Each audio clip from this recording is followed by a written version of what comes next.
Good morning, everyone, and thanks again for joining us on our second session of the not-for-profit seminar for this year.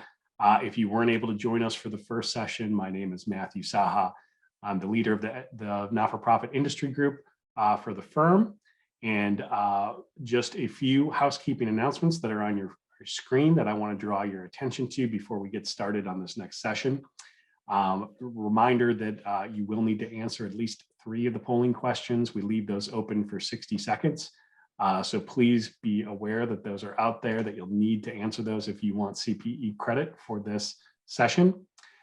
You'll also get a short survey that comes out after the conclusion of the session. We do encourage you to fill that out. CPE certificates for your attendance on this session and any of the others will be emailed to you within 10 days. So be on the lookout for that. If you have any issues or you do not receive it after 10 days, we can be contacted at cbhlearning@cbh.com for assistance. And then finally, a recorded version of this video is going to be posted to our website. That'll be out there within about a week of this date for further reference. And then finally, if you have any questions or if you want to interact at all during the session, there's 2 different places. There's a Q&A tab. That's the good place to ask questions to the panelists, and we will monitor that. And throughout the session, if you have any questions on any of the topics that are coming up during the session, or you have other technical questions, we can answer those. And then there's also a separate chat pod. The chat pod is more for interacting among yourselves or making a comment, not necessarily a question. You can use the chat pod to do that. So with that, I will hand it over to our speakers for this session, and I'm really excited to have Amanda Adams and Will Smith, both from our not-for-profit tax specialty practice. And Amanda and Will, thank you for joining us and look forward to the tax update. Thanks, Matthew. So I'm Amanda Adams. I'm a managing director with Cherry Bekaert and lead our nonprofit tax services practice. And with me, of course, I have Will, and we're going to take you through today's agenda. I know 2020 was challenging for all of us, and 2021 had its own challenges. We had a lot of legislative updates that impacted us from a tax perspective. And then the IRS was struggling with its own challenges, dealing with having to implement new legislation and its own staffing and technology challenges. So we're going to talk about that and see where they've been focused on the nonprofit sector. And then lastly, we have quite a few other developments, cases, rulings, and things that impact the nonprofit tax sector. So to begin, we wanted to walk through a number of the legislative provisions that have affected nonprofits this year. So in 2020, we had the CARES Act that had a lot of changes and updates. And this year, we had a few others that either expanded or changed some of those CARES Act provisions. So first, we had the Taxpayer Certainty Disaster Relief Act of 2020.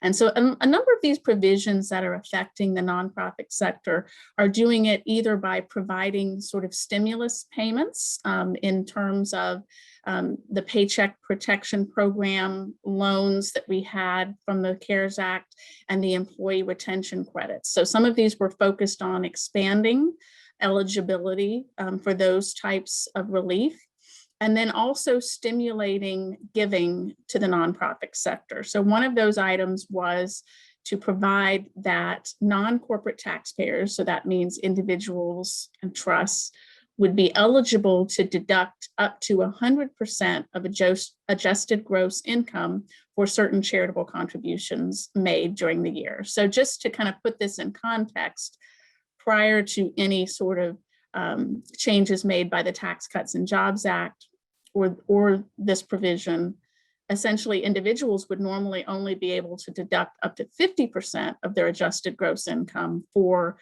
cash gifts to qualified public charities. So you can see this is a real expansion of the ability to deduct charitable gifts. So the caveat here is that it only includes cash gifts to qualified public charities that are not donor advised funds or supporting organizations. And of course, that does not include private foundations. So typically this would include, a gift to a United Way, a school, any kind of public charity. So again, that still is a lot of the nonprofit sector, but just keeping in mind that if it is to a specific type of charity, it may not be eligible for this full 100% deduction. Another positive change has to do with, there'd been a lot of discussion in the sector about the student loan crisis, about people wanting to forgive certain outstanding student loans. And so now there's an exclusion for employers that want to provide as part of a written educational benefit plan to their employees. They can pay up to $5,250 annually to assist their employees with their student loan debt, and that can be excluded from the taxable income of those employees. So the key thing is that it is limited in time, so it's only through 2025. And then also there has to be a written plan providing this benefit. And so there are certain non-discriminatory provisions that would have to be part of that plan, meaning that you couldn't just provide this benefit to top executives. And then the last important clarification that this legislation provided is that the financial aid grants that were provided for under the CARES Act for higher education institutions to provide relief to their students, that those grants are excluded from taxable income. So it's always nice when we can not only have relief being provided to people, but also to make sure that that relief is not taxable. The next big piece of legislation we had was the American Rescue Plan Act. So this came out earlier this year in March, and it provided for an extension of the employee retention credit. So when that credit first started out, it was only for tax year 2020. And then we had an expansion to June 30th of 2021. And then the Rescue Plan Act extended it all the way to the end of the year. There are also changes in qualification in terms of who's eligible for the credit and how much of the credit can be taken. All of that was updated through these different pieces of legislation. The other key piece that a lot of non-501c3 organizations found helpful is the expansion of the Paycheck Protection Program to all 501c organizations subject to certain restrictions, and to allow certain organizations to get a second round of PPP funding. Also, kind of piggybacking off this sort of focus on student loans and trying to assist individuals with student loans is that there's an exclusion from taxable income for discharge of student loan debt for the period 2021 to 2025. So if an individual was actually able to receive sort of debt forgiveness on a student loan, then they would not have to treat that forgiveness as taxable income. Probably the most important thing for the sector from this American Rescue Plan Act is that it provided for significant amounts of funding to nonprofit organizations in certain areas. So there was additional funding provided for SNAP, for non-public schools, the Higher Education Emergency Relief Fund, arts and cultural organizations, childcare, public health, older Americans, housing assistance, and others. So basically what this created was a pool of additional funds that the government was then able to distribute out to either state level governmental entities and or nonprofit organizations to be able to bolster their programs and in many cases provide relief directly to individuals. So there was a lot of rental assistance that we saw flowing through nonprofit organizations and things related to childcare and food to children. So again, very helpful. Then that brings us all the way up to November 2021. We had the Infrastructure Investment and Jobs Act. And so here's where we get to the first sort of negative impact of legislation. And that again has to do with the employee retention credit. So the previous law extended the employee retention credit to December 31st, 2021. The Infrastructure Act basically cuts off the employee retention credit effective 9/30/21. Now, there is a small caveat, which is that recovery startup businesses may still be eligible for the ERC in the fourth quarter of 2021. And a recovery startup business is one that began its operations after February 15th, 2020, and its average gross receipts are less than $1 million. And it wouldn't otherwise qualify for ERC based on shutdown of operations or a decline in gross receipts. So for newer exempt organizations, it's possible they may still qualify, but for most, the employee retention credit is not going to be available after September 30th. Another provision has to do with disaster relief. So many times when there's a qualified disaster, we know that the IRS is generally going to extend certain either tax filing or tax payment deadlines, but we're always sort of waiting on pins and needles for them to send out the official sort of declaration of that relief. So what this law provides is that there will be an automatic 60-day extension for certain deadlines relating to things happening after a qualified disaster. So that's nice that we know that we can rely on that and have a specific time frame.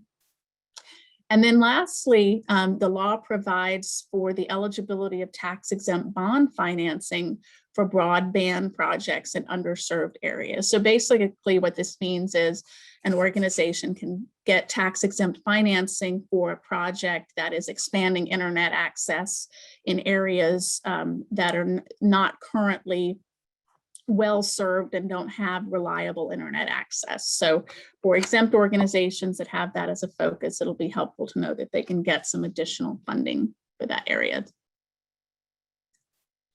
So again, just want to remind everyone about the employee retention credit. So unlike the PPP funding where, you know, there was a limited amount of dollars and once those dollars were gone, PPP was pretty much, you know, not really an option.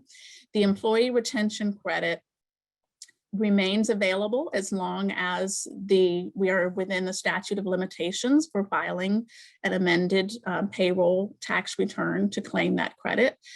The eligibility requirements were different for 2020 versus 2021. So not only is the amount of the credit more in 2021, but the requirements were a little bit more relaxed. So if you have not looked into whether you're eligible for the credit, we really recommend that you do so. We've worked with a number of organizations that in the beginning just thought, you know, how much could it possibly be? Would they really benefit from it? And in most cases, we've found that there really clearly were eligible for a credit and it was definitely worthwhile. So again, we have, you know, many webinars and fact sheets on our website. We have a dedicated team of people focused on this. So please don't hesitate to reach out if you think there's a possibility that you would want to look at this and you haven't so far. We'd be happy to help you. So next, I kind of wanted to turn to, you know, how we have been reporting these stimulus funds in the annual returns that we're filing.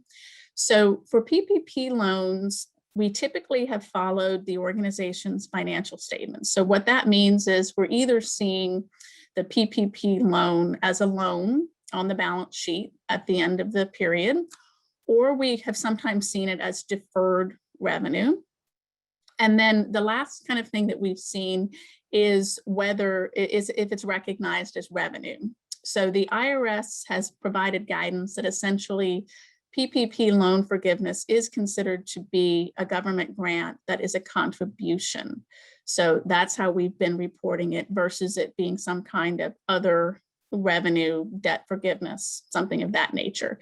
And that's positive because government grant contribution generally is, if an organization has to complete a public support test, is going to increase their public support percentage. So it's a positive for sure.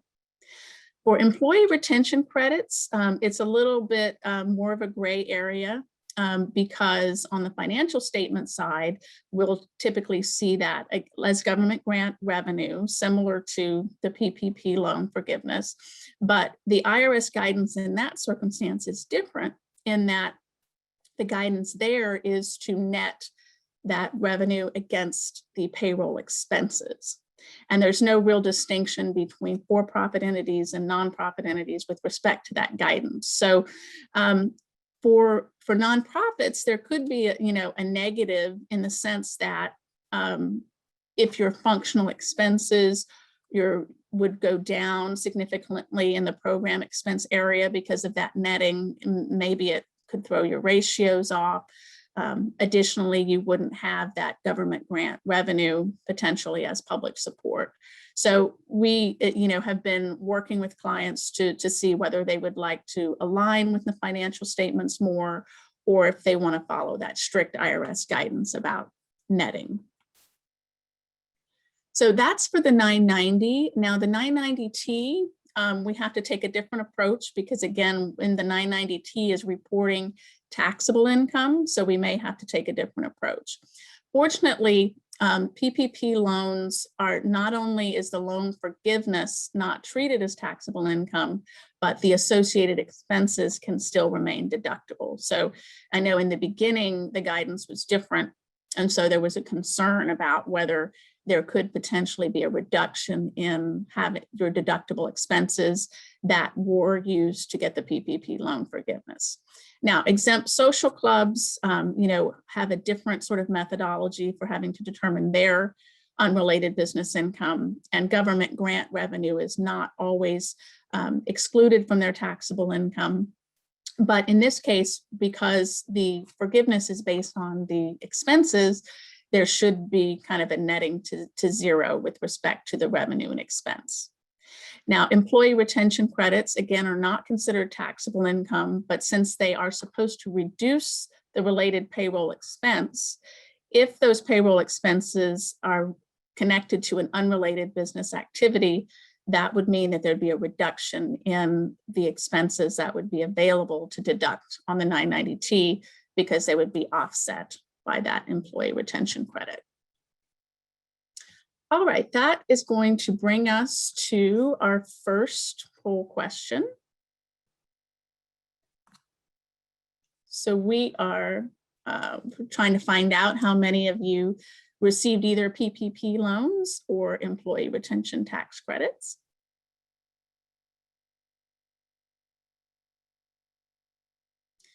So in the beginning, as you may recall, it was one or the other. You could only get either a PPP loan or the employee retention credit. And fortunately, some of the legislation that we talked about previously changed that. So while you could not use the same expenses to count for both, you could get both a PPP loan and employee retention tax credit as long as you had sufficient expenses to separately qualify. Okay, so I think we're about to end the polling if we just have our last few people. And it looks like we had a significant amount of people, 60% receiving either PPP or ERC. All right, thanks everybody. And at this point, I'm now going to turn it over to Will so he can update us on the state of the IRS. Good morning, everybody. Will Smith. So next section we have here is the state of the IRS, because as you know, this is the agency we have to deal with when we're doing tax compliance. And it's really important to understand how the IRS is functioning and performing right now. Changes to the TEGE, that's a tax exempt governmental entity division that we have to deal with specifically in the IRS. No surprise here, most of their workforce shifted to remote, the same as probably most of us did. Second up they decided to finally allow us to use digital signatures and submit documents whenever we have audits now. So that's a big step up. Normally they would deliver these IDRs to you, information document request. If you haven't already, you'll learn that the IRS is part of the federal government and they love acronyms. They give everything acronyms, the same as the military does as well. But you could submit these documents electronically for any of the audits that you have. Normally you'd have to bundle them up and certify mail them to the IRS and wait for them to receive those. They also had virtual outreach presentations.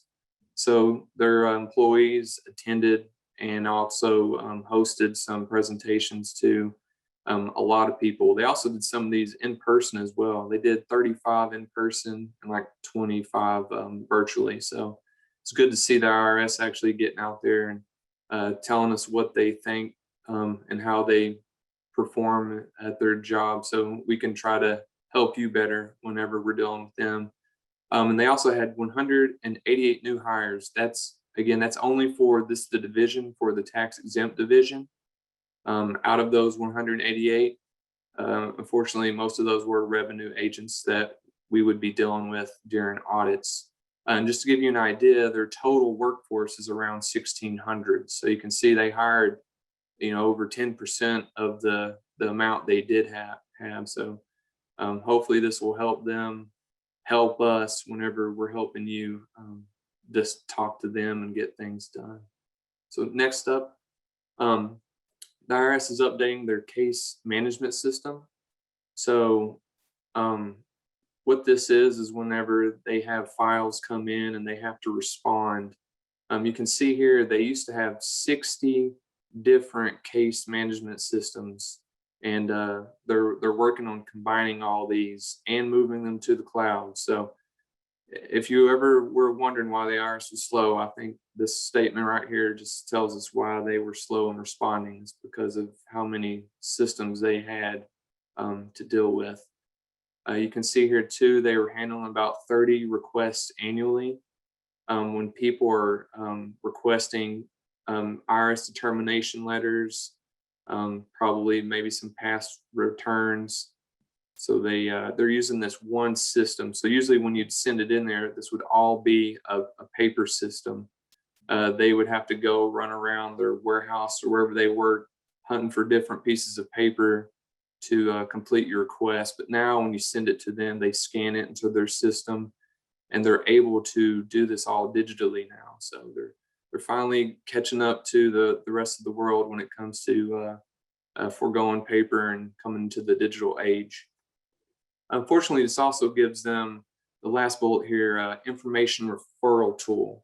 So what this is going to allow someone to do is if they think that a tax exempt entity has some kind of wrongdoing, well, now a person can go online and submit an information referral for the IRS to investigate or look at this tax exempt entity.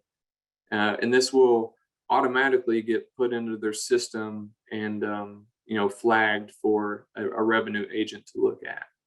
So unfortunately, with this digitization of the IRS, it also makes it easier for people to submit referrals to check out other tax exempt entities.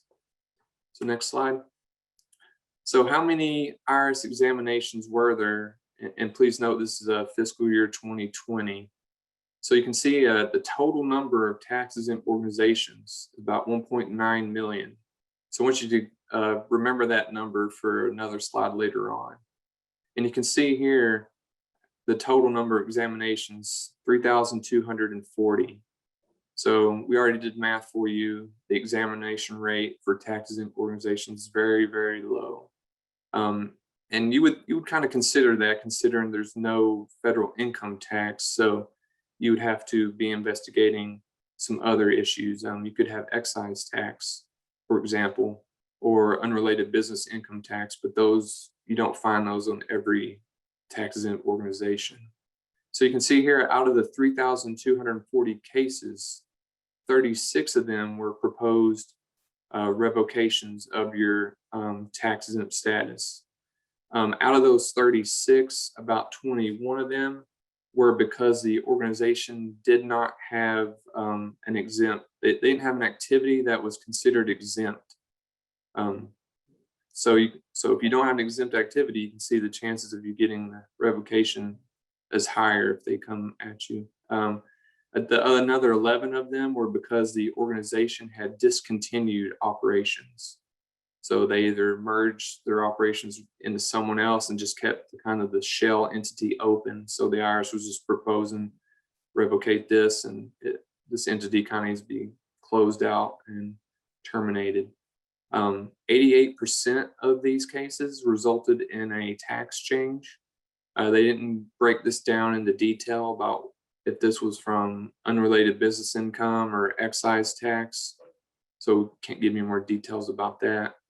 And 39% of these examinations were picked up from another examination. So that statistic's a little eye-opening. So if you were wondering about how they would do that with your tax exempt organization, so just think of all the information you report on the Form 990 when you're reporting a related organization or board members or officers.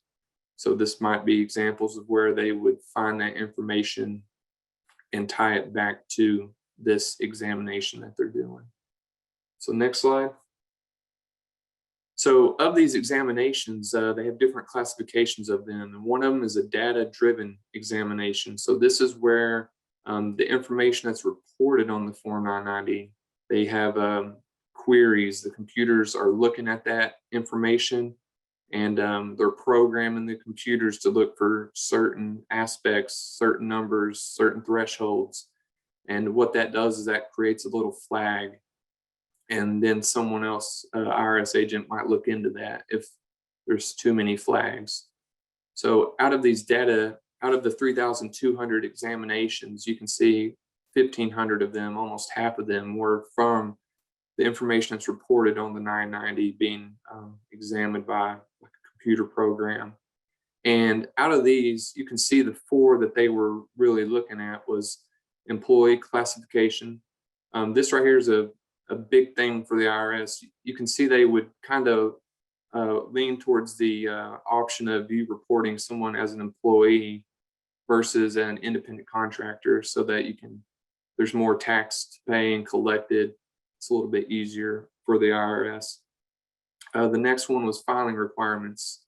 So whether or not you file the Form 990N, the 990EZ, or the 990, or maybe you didn't pass the public support test and you need to start filing the 990PF for private foundation. After that was unrelated business income.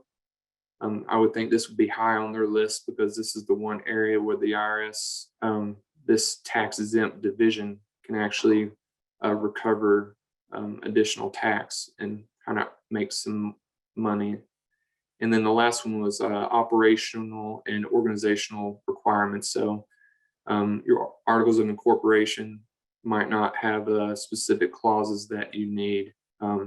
For instance, when you're filing the Form 1023 and you have to answer the questions if your articles of incorporation have certain clauses in there. So next up, the next classification for IRS audits is the compliance strategy examination. So this one's just wanting to make sure that taxpayers are complying with certain aspects of the taxes in the world. And the first one they really focused on was hospitals with unrelated business income.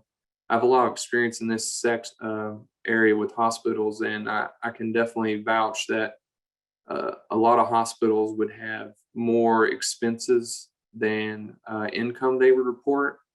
And specifically, the IRS was saying there was materially more expenses than income, where it would generate, millions of dollars of net operating losses.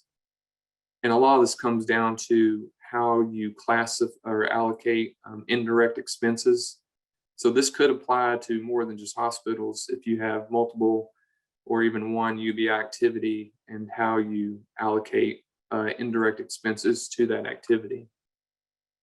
The next section they were looking at were social clubs with investment income and non-member UBI, private benefit inurement, and then 501c3 organizations used to be for profit, and they converted over to 501c3. Next slide, please. So we have a polling question number 2 here, and it is, has your organization been examined by the IRS? Yes, in the past, yes, right now, no, or not applicable.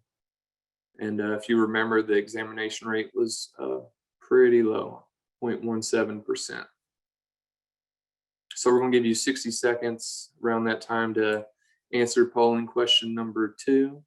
So please make your answer now. See, someone said tax exempt bond audit. That sounds like it would be very, very technical to do a tax exempt bond audit. And 401k plan audits, yes, the tax exempt governmental entity division does handle employee benefit plans, and they would be involved in a 401k plan audit. A fun fact is the TEGE division of the IRS claims they're responsible for the organizations that handle up to $31 trillion of assets when you include all the money that goes through charities and employee benefit plans. So next up, determination. So this is when you're filing your Form 1023, trying to say, I want to become a tax exempt organization. You can see they had nearly 100,000, so it's 95,000 applications closed, 85,000 approved, 79,000 were 501c3. One of the alarming statistics on here is only 3% of the 1023 EASYs that are received are checked by a real person prior to approval. So I mention that because it's very important that you have some professional help to make sure that you have a bona fide tax exempt charitable purpose if you're going to apply, because the IRS is only looking at 3%. So in the back end, when they come and examine you, you want to make sure that everything's good. So next slide. So some of these compliance checks that they're looking for, discrepancies between forms W-2 and 941, non-compliance with the financial assistance policy requirements for exempt hospitals. I've had to help out with several of those. Failure to file forms 1099, 940, 1041, 990T.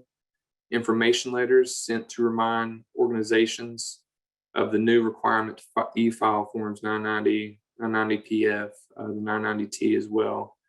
And then every 3 years, the IRS is looking at 501R compliance for hospitals. That's the community health needs assessment and the financial assistance policies.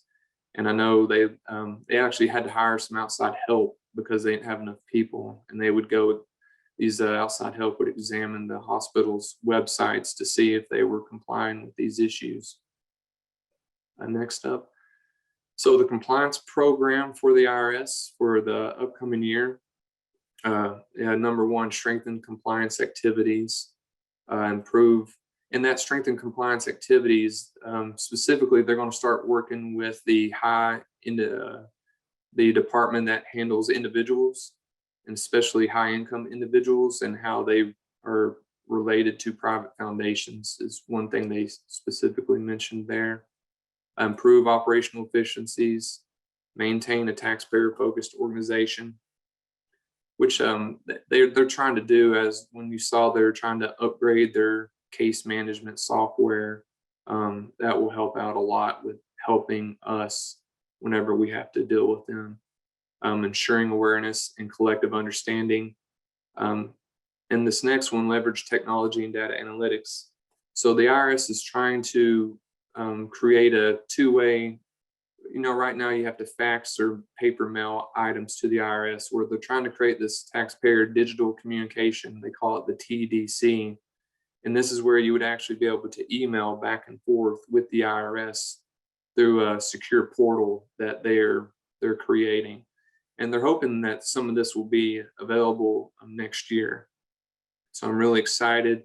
And you'd have like an online account and you could get updates about your audit if you have an audit.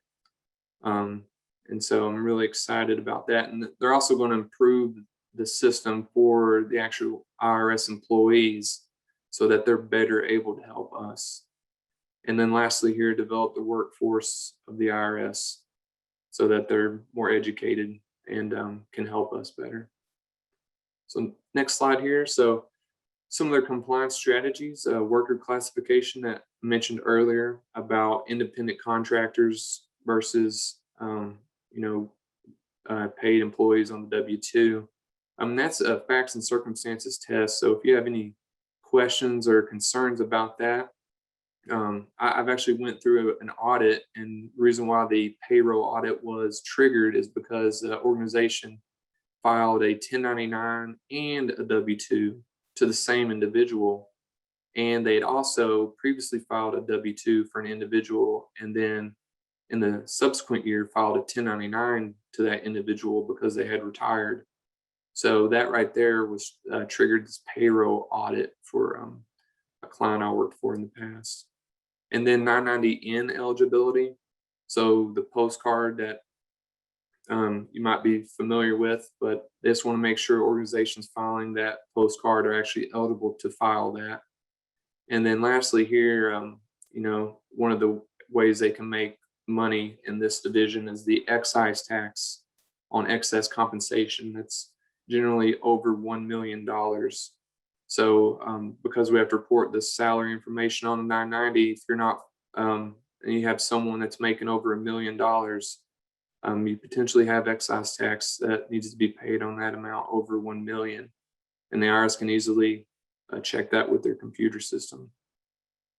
So next up, it should be no surprise the IRS is struggling. The first little bullet here. So year over year, these are the number of unprocessed paper returns they had in their warehouse. So before the pandemic, they had 239,000 paper returns that still needed to be processed. And then you can see the alarming number, 7.9 million still waiting to be processed. So we've actually run into that issue. Had a client that needed to change, either their year end or they were filing a new form, and that paper form hasn't been processed. And when you go e-file the current year form, you get some e-file rejection, and that was due to this backlog.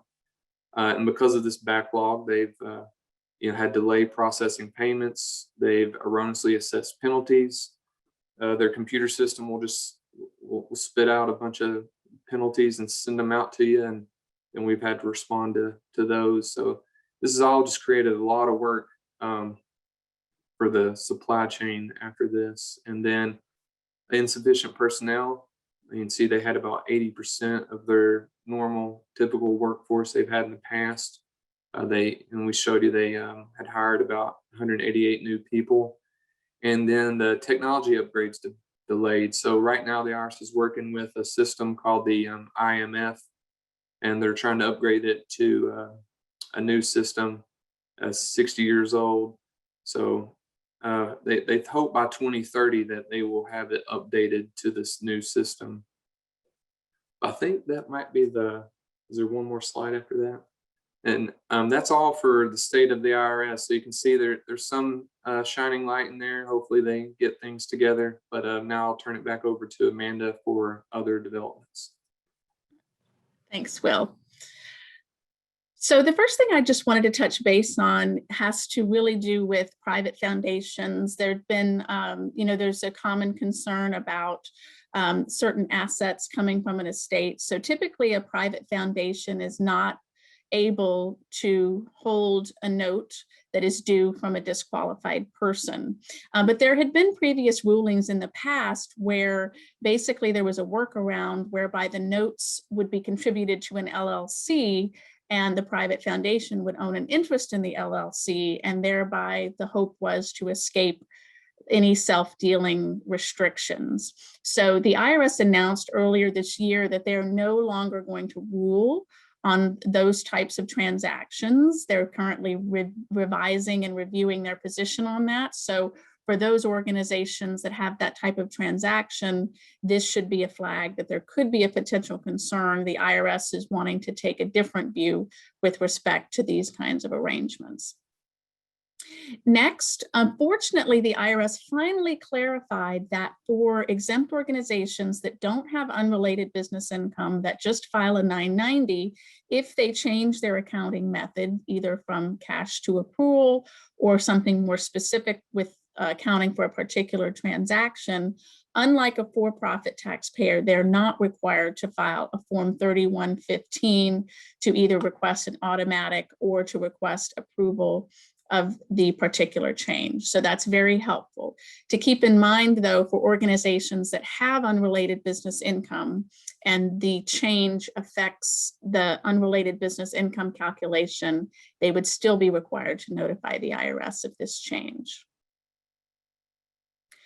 Another change for Form 4720 for private foundations is not only that the return must be electronically filed, but also each private foundation must now file its own Form 4720, even for acts of self-dealing where they previously were permitted to file one Form 4720 shared with the disqualified person that had engaged in self-dealing. This change is mainly around the electronic filing requirement, as well as privacy concerns, in that the Form 4720 filed by the self-dealer would have to have their identification number, and the Form 4720 filed by the foundation is open for public inspection. So trying to protect the privacy of that data was also a concern. A small thing that probably kind of flew under the radar for a lot of us is this new requirement to file Form 8822-B. So 8822-B is used to report a change of address of the organization, but also a change in the responsible party. So even an exempt organization has a responsible party, and this form reports the name and social security number of that responsible party. So what the IRS is saying with this notice is that when there's been a change in the responsible party, you're required to file this form to update them with the information of the new responsible party. So as you probably know, the 990 reports the organization's principal officer, their name, but they're not necessarily correlating that information with who they're tracking as the responsible party. So the responsible party is the person who exercises ultimate and effective control over the entity. So it's not a perfect match to the principal officer definition, but it's fairly close. So just keeping in mind, you know, the responsible party probably has not been updated in years. To my knowledge, most organizations are not updating this information, but the IRS is concerned about making sure that they know who to contact with respect to an organization if there's been an issue. And so they are asking us to make sure that this information is updated more regularly. So this brings us to our third poll question, which is connected to this, which is, would you have any concerns about being your organization's responsible party? So obviously, you know, anytime you have to provide your social security number, you know, sometimes there's a concern there about having that information possibly out there. But my understanding is really that they are, you know, trying to make sure if there is a tax issue, obviously they need to contact the right person to discuss that tax issue with. And so they need to know who the right person is at the organization.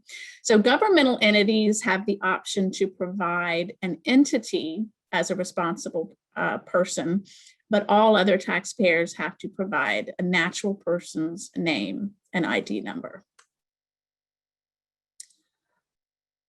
The next thing I wanted to bring to your attention is that there's a new online tool for Form 1042 validation. And so a Form 1042 is used when you have a payment to a non-US person.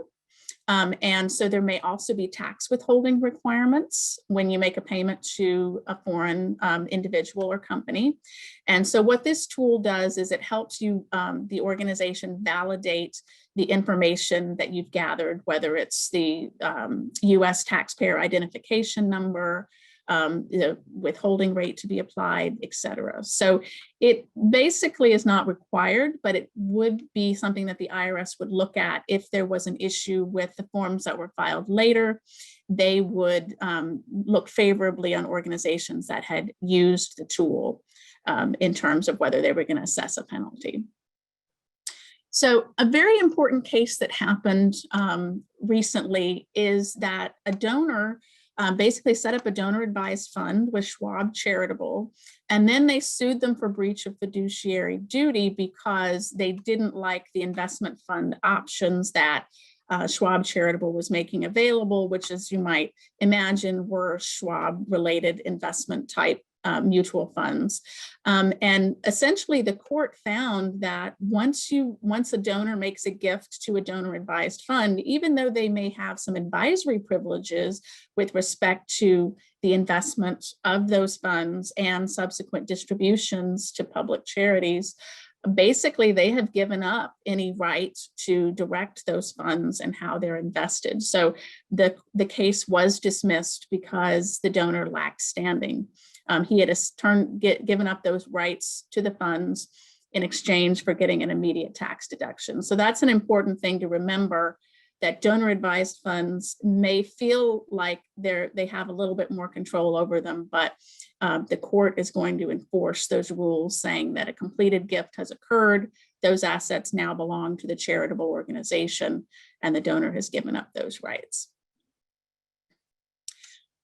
Another thing I wanted to bring to your attention is, as you may be familiar with, there is an excise tax on an individual or entity that receives an excess benefit from a charitable organization when they are considered to be a disqualified person. So normally that means an insider, like a board member, a substantial contributor, an official of the organization.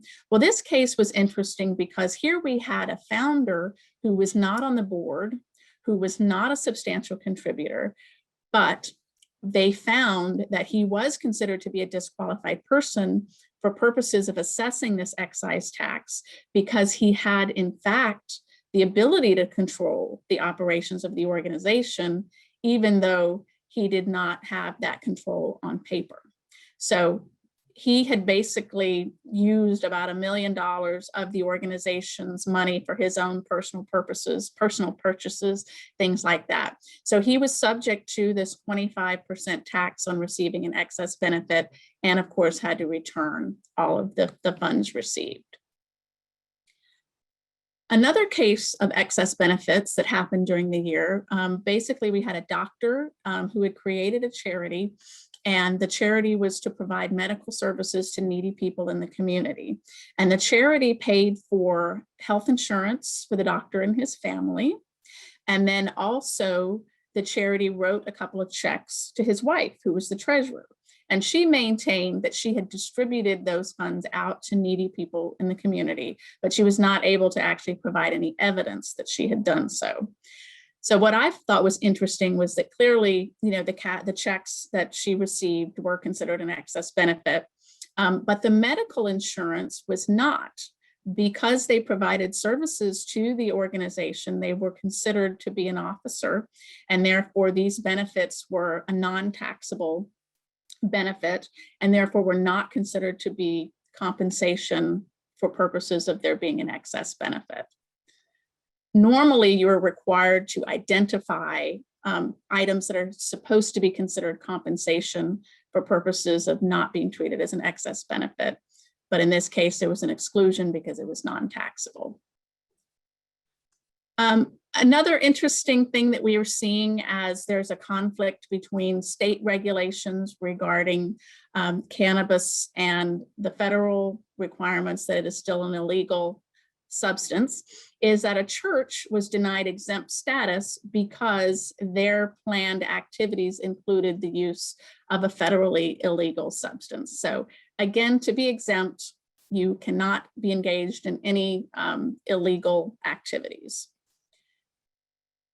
So we need to wrap up really quickly. So just wanted to remind everyone that most returns are required to be electronically filed. We have a few more returns on the radar that may be required to be electronically filed soon. And we have our last polling question, which is, which area of tax compliance concerns you the most with respect to your exempt organization? We know that employment taxes are number one on the IRS's radar, but typically most organizations are focused on whether they're engaged in an unrelated business activity. And then, of course, revocation of exempt status, that would be fatal to an exempt organization. So while it may not be likely, it is probably the most critical item. And Amanda, we'll give people a few extra seconds here to answer this last polling question. I know some people may have missed one of the 4 opportunities to answer them. And just as a reminder, the polling questions are our way of doing the attendance check. So there is no separate attendance monitoring other than the polling questions. So this last one is up. About 93% of you have responded to it so far. So we'll just leave it up another few seconds here for those of you that might have only gotten 2 in so far. This is your last opportunity to click on a polling question response. Going once, going twice. Let's close it out. So thank you.